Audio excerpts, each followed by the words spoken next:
विधान परिषद निवडणुकीत मवियाला झटका बसला आणि या निकालावरूनच राऊतांनी शिंदे आणि अजित पवार गटावर निशाणा साधलेला आहे। शिंदे गट आणि अजित पवार गट हे विजयाचा कसला उन्माद करतायत? हे दोन्ही गट गद्दार आहेत।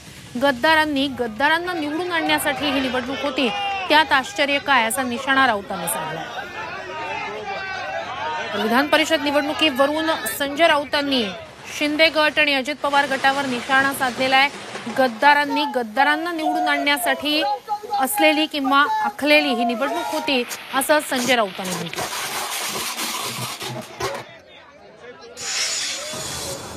103 आमदार आणि त्यांना काही पाठिंबा देणाऱ्या आमदारांनी त्यांचे लोक निवडून आणले। त्यांची तेवढी ताकद होती, त्यांनी निवडून आणले।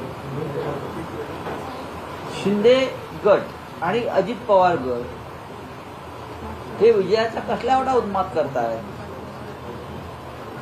हे दोन गद्दार गट आहेत, त्यांनी आपल्या दोन गद्दारांना आपल्या मताच्या ताकदीवर निवडून आणले। ते आधीच फुटलेले आहेत। शिंदेचे काही 35-40 आमदार असतील, अजितदादा पवारांचे काही आमदार असतील।